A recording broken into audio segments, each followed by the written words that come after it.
पर सभी भाइयों बहनों को मेरा नमस्कार। मां अंबा, अर्बुदा मां और भगवान दत्तात्रेय के चरणों में कोटि कोटि प्रणाम। ये धरती तप और तपस्या की है। विश्व भर के पर्यटकों को आकर्षित करती ये धरा है। मेरा सौभाग्य है कि एक सेवक के रूप में बार बार आपके दर्शन का अवसर मिलता है।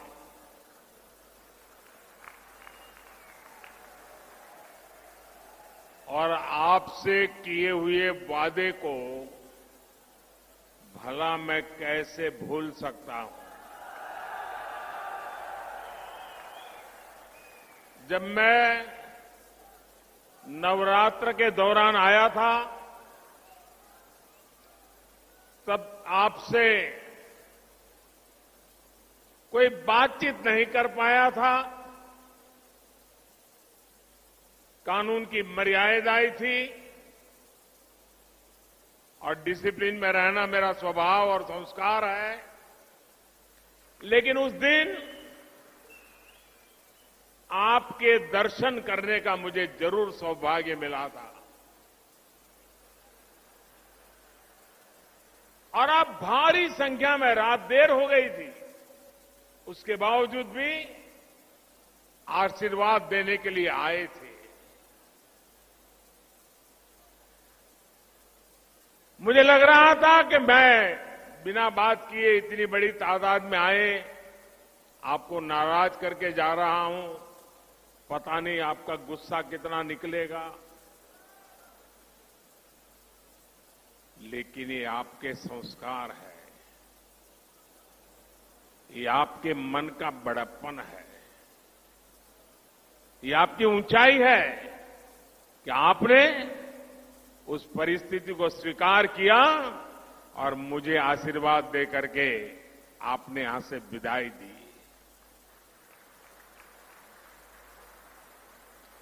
वो दृश्य मेरे जीवन में एक संस्कार देने वाला महत्वपूर्ण दिवस रहा था। और वो आप सबके उदार व्यवहार के कारण। वरना सार्वजनिक जीवन में तो पल दो पल में जिंदाबाद मुर्दाबाद शुरू हो जाता है।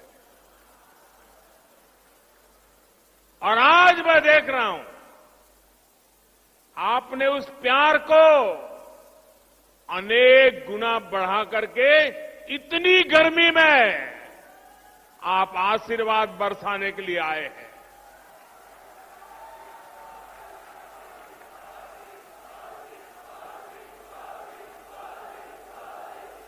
मैं राजस्थान की धरा को,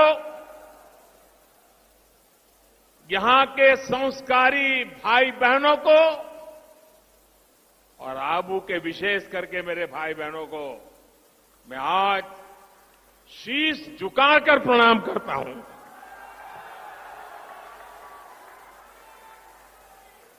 भाइयों बहनों, आज 10 मई है। आज के ही दिन 10 मई को 1857 में स्वतंत्रता संग्राम की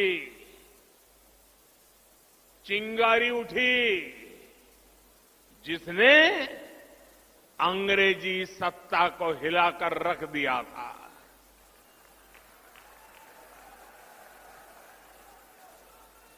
आज के दिन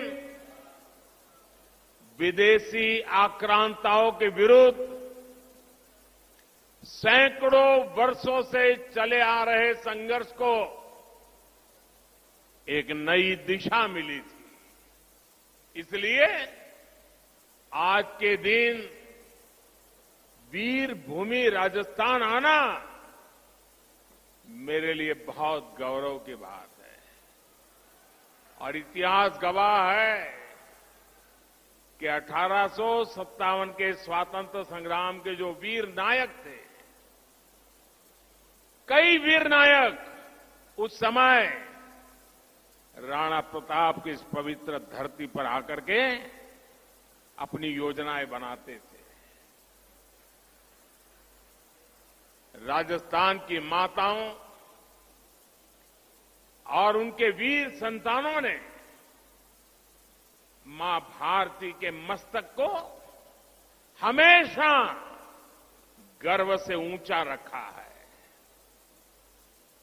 मैं आजादी के लिए समर्पित पूरे देश के हर वीर वीरांगना को इस वीर धरा से आदरपूर्वक, श्रद्धापूर्वक नमन करता हूं। कल ही देश ने महाराणा प्रताप जी की जन्म जयंती भी मनाई है। पूरे देश ने, पूरे राजस्थान ने महाराणा प्रताप के शौर्य को नमन किया है। साथियों, आप लोगों को संभवतः पता हो, उस समय जो महाराणा प्रताप के साथी थे, सहयोगी थे, वो युद्ध भूमि में महाराणा के साथ अपना भी योगदान दे रहे थे। लेकिन इतिहास ने करवट बदली, स्थितियां बदली, लेकिन स्वाभिमानी लोग मुगल सल्तनत के सामने झुकने को तैयार नहीं थे। और इसलिए उस समय के राणा प्रताप के जो साथी थे, उसमें जो आदिवासी समाज ने बढ़ चढ़ करके राणा प्रताप को साथ दिया था, उन्होंने अपने प्राण प्रिय धर्म के लिए, अपने प्राण प्रिय महाराणा के लिए या तो मौत चाहिए या तो जीवन भर जूझने का सामर्थ्य चाहिए, ऐसा कह करके फिर से विजय प्राप्त करने का संकल्प लेकर के गुजरात के यहां से सटे हुए इलाके के लोग हो, राजस्थान के हमारी इस आदिवासी धरा के लोग हो, वे लोग यहां से चल दिए थे और निकल करके कुछ लोग महाराष्ट्र गए, कुछ लोग कर्नाटका गए और उसमें कर्नाटका में आज भी वो गौरव से जीते हैं। उस समाज को वहां के लोग हक्की पिक्की समाज के नाम से जानता है और वो जड़ी बूटियों का काम करते हैं और कई पीढ़ियों से वहां रहते हैं। आज भी राणा प्रताप का गौरव गान करते रहते हैं। इनमें से बहुत सारे साथी अब अपने काम के लिए जंगलों से जड़ी बूटियां लेकर के सूडान और अफ्रीका के देशों में जाकर के कुछ न कुछ छोटा मोटा व्यापार करते हैं। ऐसे ही हक्की पिक्की समुदाय के सैकड़ों साथी कुछ सप्ताह पहले सूडान में चल रही लड़ाई में फंस गए थे। बीजेपी की हमारी सरकार इन भाइयों बहनों को सूडान से निकालने के लिए कोशिश कर रही थी, लेकिन कांग्रेस ने चुनावी राजनीति को देखते हुए चिल्लाना शुरू कर दिया, हो हल्ला करना शुरू कर दिया।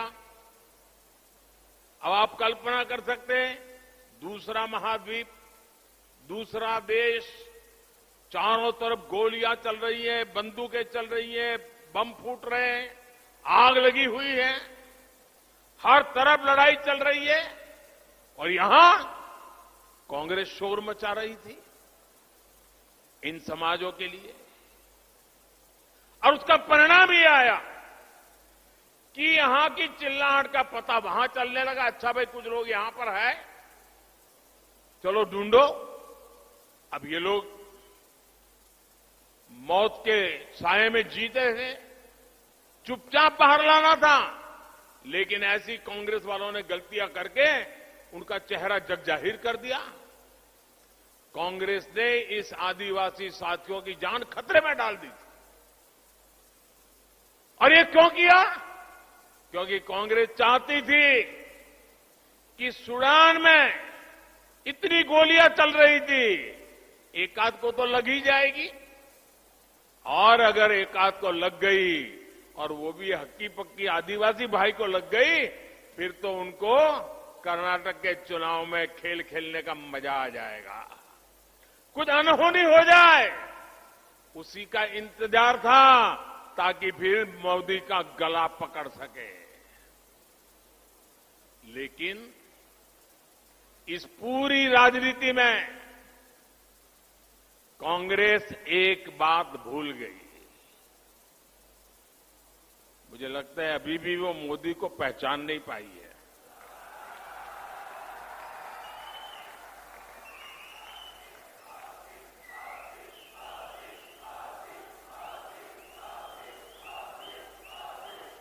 कांग्रेस वालों को पता होना चाहिए था ये मोदी है, संकट में फंसे एक एक हिंदुस्तानी की रक्षा के लिए किसी भी हद को पार कर सकता है। साथियों, मोदी का नुकसान करने के लिए, बीजेपी का नुकसान करने के लिए कांग्रेस देश का नुकसान करने से भी बाज नहीं आती। जब देश में कोरोना महामारी आई,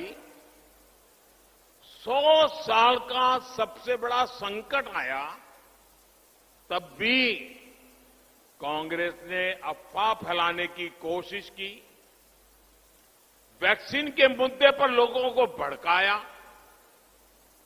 कांग्रेस चाहती थी कि ज्यादा से ज्यादा लोगों की मृत्यु हो, और वो मौके की तलाश में थे कि मोदी की गर्दन कैसे पकड़े। लेकिन मोदी इन लोगों की धमकियां और साजिशों के आगे न झुका है न झुकता है।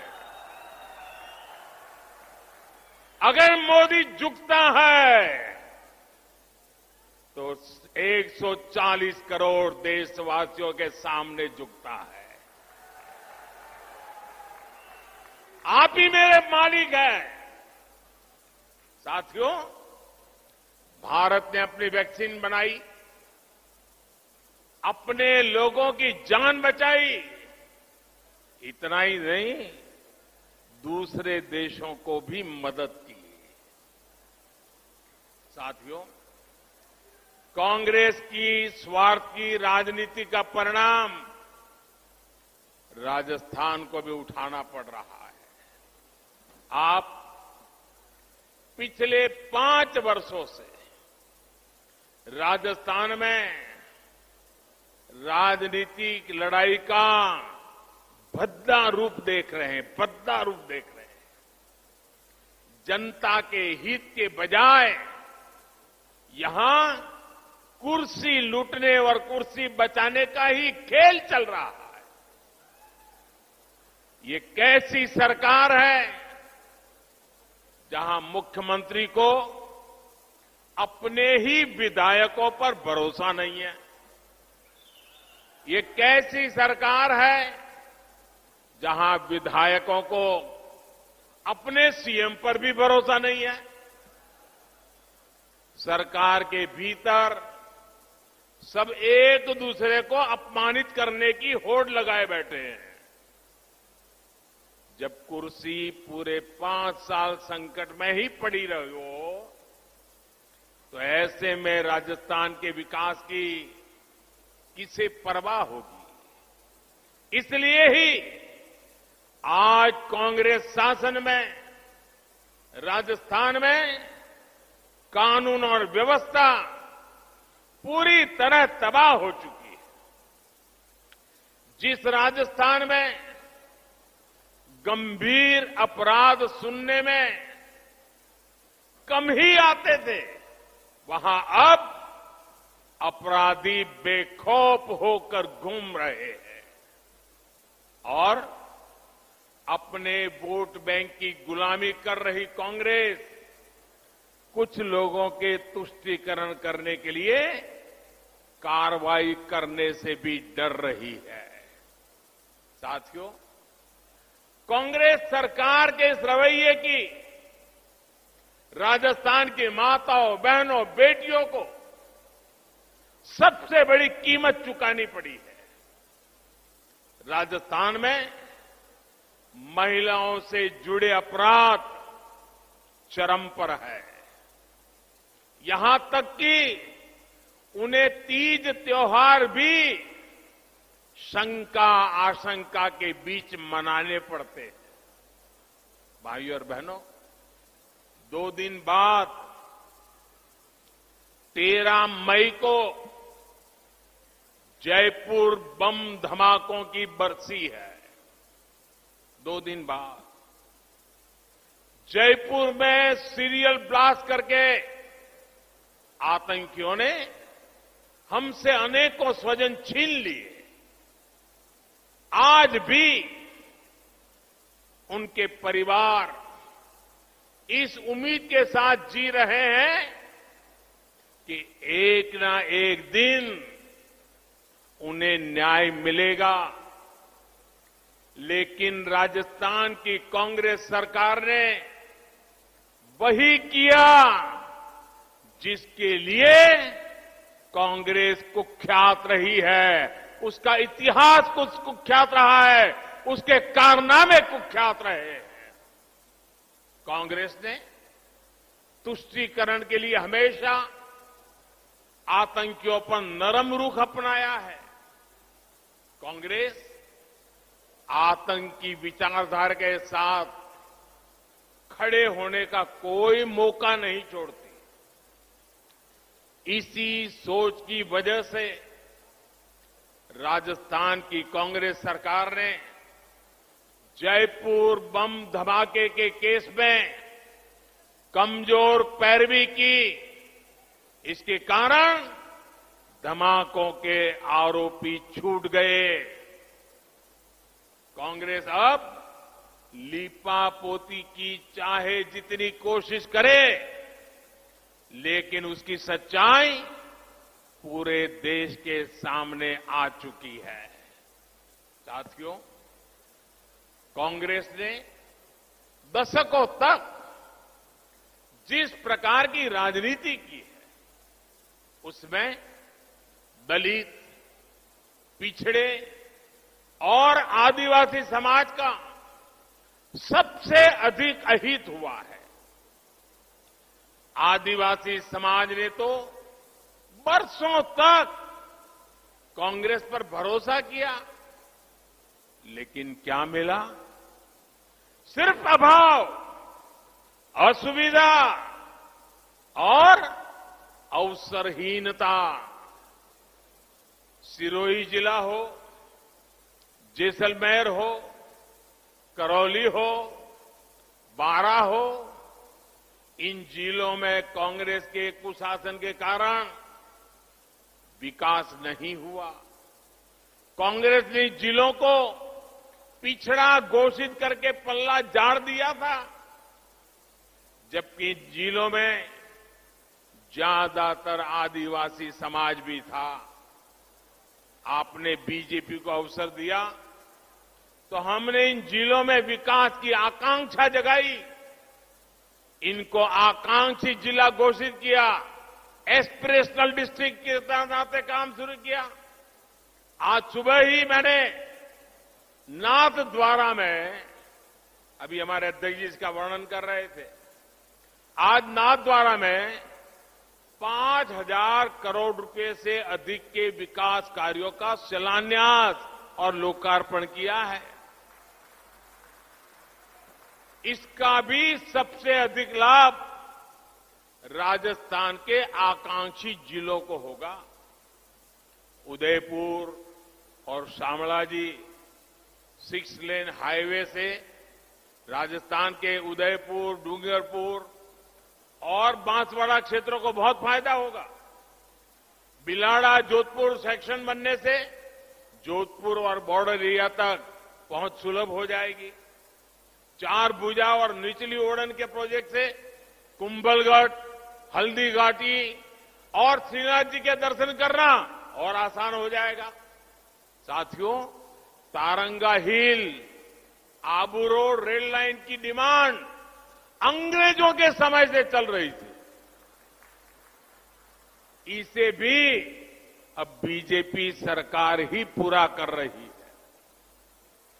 मावली, मेवाड़ को ब्रॉड गेज से जोड़ने की मांग भी लंबे समय से हो रही थी। ये काम भी बीजेपी सरकार कर रही है। भाइयों बहनों, बीजेपी सरकार में आज का नया भारत नए हौसले के साथ आगे बढ़ रहा है। आजादी के इस अमृतकाल में हम भारतीयों ने विकसित भारत बनाने का संकल्प लिया है। विकसित भारत के लिए हम सभी को मिलकर प्रयास करना है, बहुत मेहनत करनी है, लेकिन इसके साथ ही अतीत में कांग्रेस सरकारों से जो गलतियां हुई, हमें उससे भी सबक लेना है। साथियों, अगर मैं आपसे पूछूं कि आजाद भारत के इतिहास का सबसे बड़ा फ्रॉड क्या है, तो आप क्या बोलेंगे?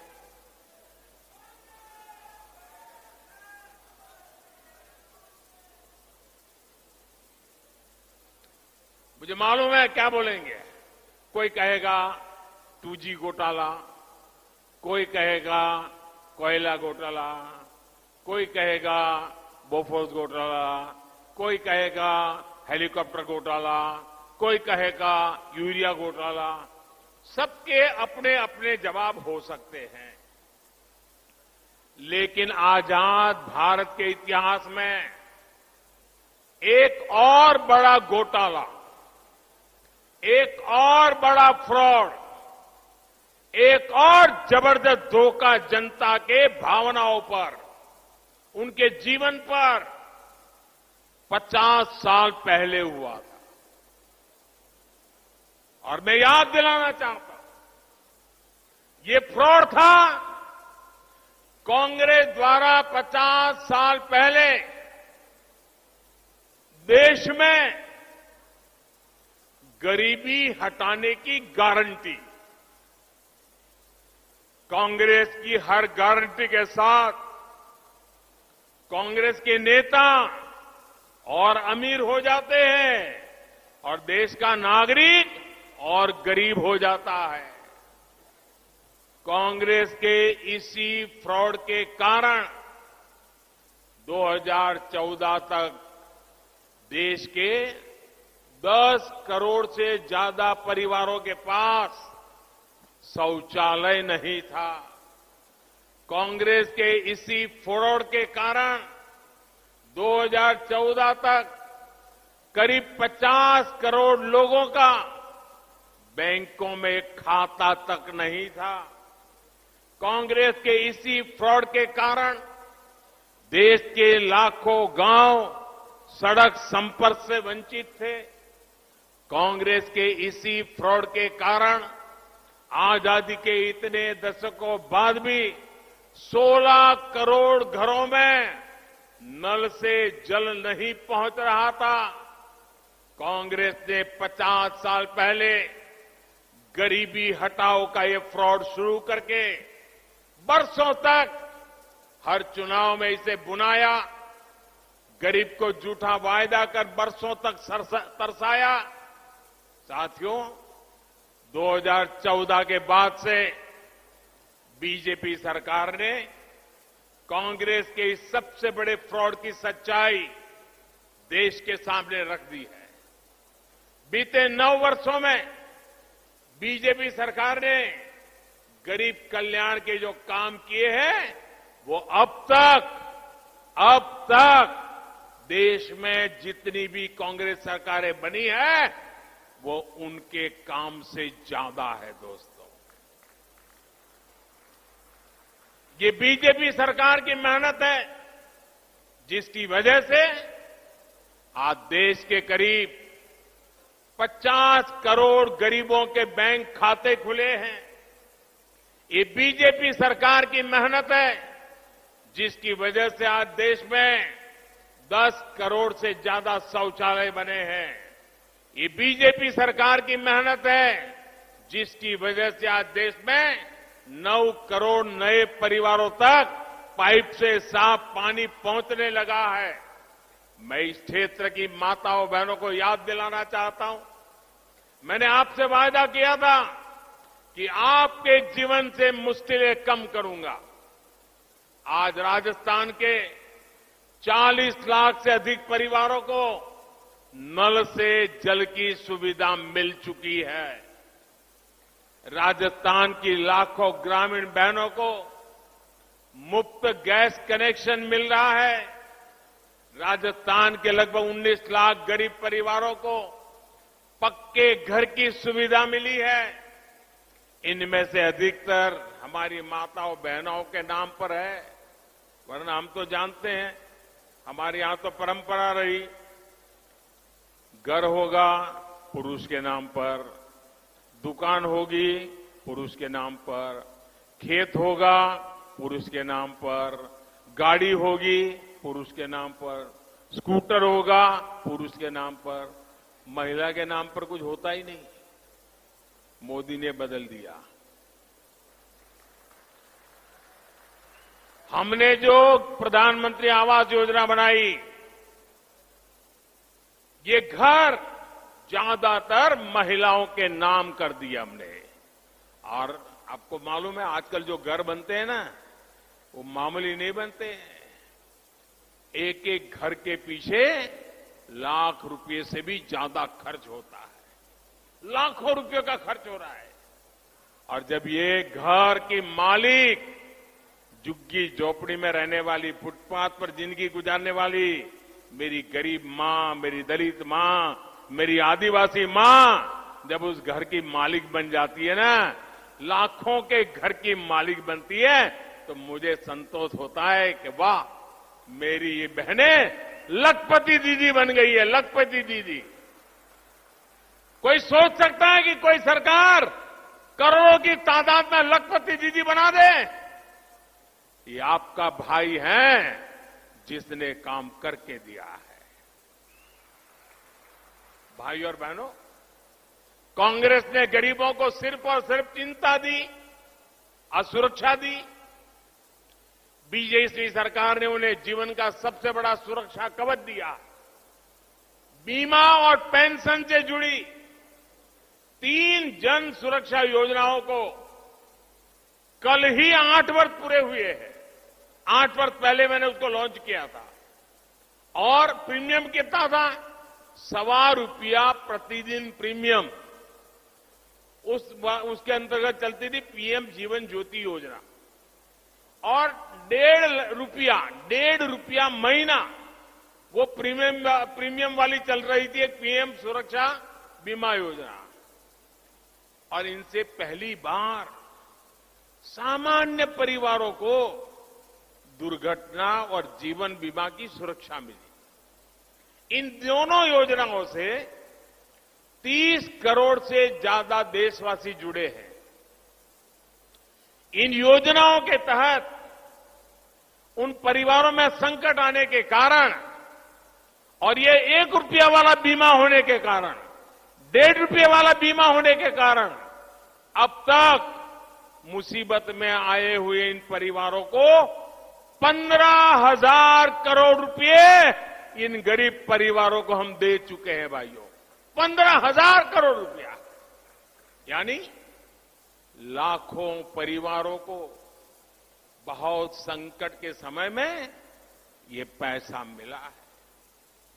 जब सरकार संवेदनशील होती है, गरीबों की चिंता करने वाली सरकार होती है, तो उसके सोचने का तरीका, काम करने का तरीका, कल्याण किसी का करने का तरीका, वो गरीबों से, दलितों से, पीड़ितों से, आदिवासियों से, समाज के पीछे हुए जो समाज है, उनके हित में काम करने की होती है। और भाइयों बहनों, बीते दशकों में कांग्रेस और उसके जैसी सोच वाले दलों ने सामाजिक न्याय के नाम पर, सोशल जस्टिस, उस नाम पर भी देशवासियों से विश्वासघात किया है।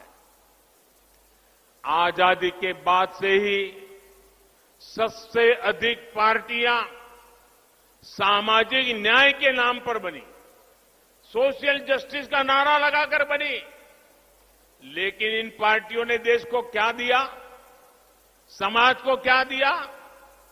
इन्होंने देश को सिर्फ और सिर्फ जातिवाद दिया, गौर परिवारवाद दिया और भ्रष्ट इकोसिस्टम दिया।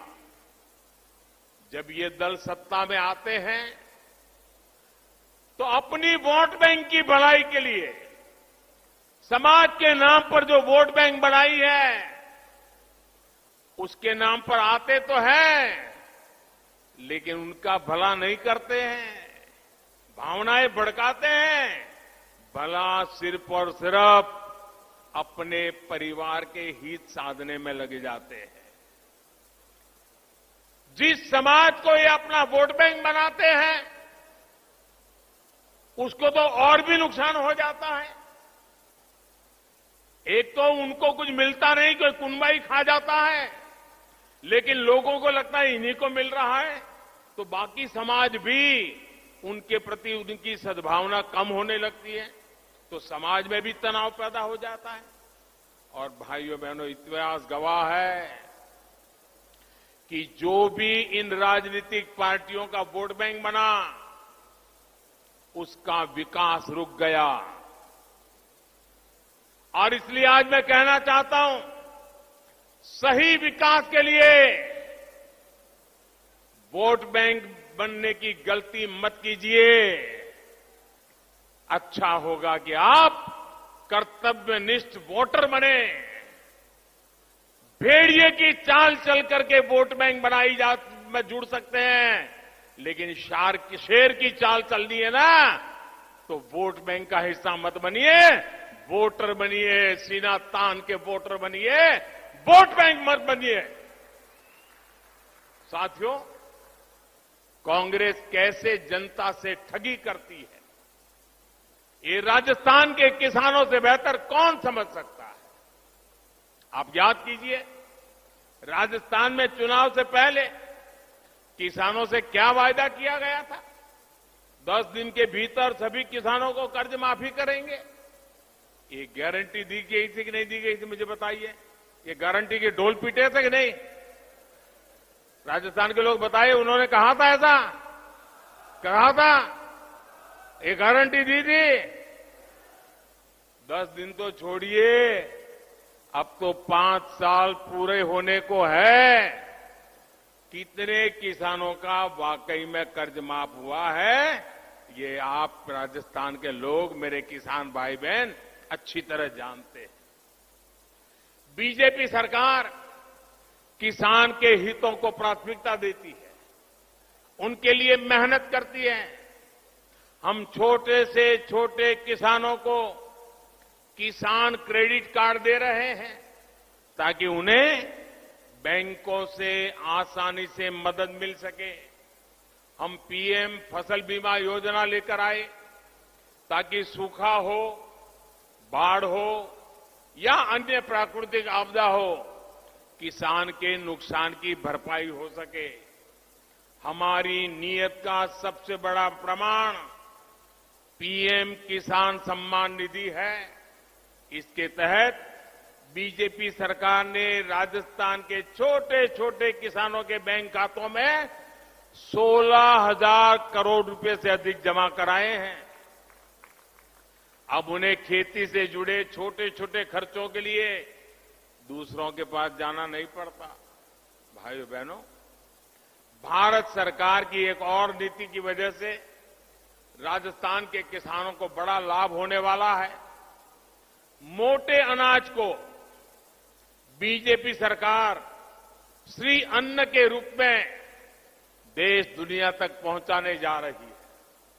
यहां का बाजरा, ज्वार और दूसरे मोटे अनाज यानी श्री अन्न जब दूसरे देशों में जाएंगे तो किसानों का भी लाभ बढ़ेगा। साथियों, कांग्रेस किसानों की दिक्कतों को कम करने के लिए, सिंचाई परियोजनाओं को पूरा करने के लिए कभी गंभीर नहीं रही। ये मेरा सौभाग्य है कि गुजरात के मुख्यमंत्री के रूप में मैंने सरदार सरोवर डैम के लिए जो काम किया उसका लाभ राजस्थान के किसानों को भी मिल रहा है। आज राजस्थान के भी अनेक गांव और शहरों तक नर्मदा का पानी पहुंच रहा है। वरना कांग्रेस ने तो कदम कदम पर ये कोशिश की है कि सरदार सरोवर डैम जो नर्मदा योजना के साथ जुड़ा हुआ है उसका काम अटक जाए। साथियों, कांग्रेस ने किसानों को कैसे धोखा दिया, इसका एक उदाहरण सालगांव बांध परियोजना भी है। ये परियोजना 4.5 दशक पहले तब बनी थी जब हर जगह कांग्रेस ही कांग्रेस थी, लेकिन कांग्रेस की नीयत खराब थी, इसलिए ये कभी धरातल उतरी ही नहीं पाई। ये बांध पहले बन जाता तो 30 लाख रुपए से भी कम खर्च होते। आज इसी बांध का खर्च बढ़कर 300 करोड़ रुपए तक पहुंच रहा है। भाइयों बहनों, इस क्षेत्र को तो प्रकृति ने भी समृद्ध किया है और यहां हमारी धरोहरें भी मौजूद है। अरावली पर्वत श्रृंखला की सबसे ऊंची चोटी गुरु शिखर यहां पर स्थित है। पास में दिलवाड़ा के जैन मंदिर है। पहाड़ियों के बीच नक्की झील का एक आकर्षण भी अलग है। हम देश भर में ऐसे टूरिस्ट डेस्टिनेशन को विकसित करने के लिए भी लगातार काम कर रहे हैं। विकास को गति और विरासत को सम्मान, यही विकसित भारत के निर्माण का रास्ता है। इसी रास्ते पर हम सभी को मिलकर आगे बढ़ना है। एक बार फिर आप सभी का ये प्यार और इतनी तमतमा की धूप में इतनी बड़ी तादाद में आप आशीर्वाद देने आए, मैं फिर एक बार हृदय से आपका आभार व्यक्त करता हूं, आपको प्रणाम करता हूं। मेरे साथ बोलिए, भारत माता की आवाज पूरे राजस्थान में गूंजनी चाहिए। भारत माता की, भारत माता की, भारत माता की। बहुत बहुत धन्यवाद।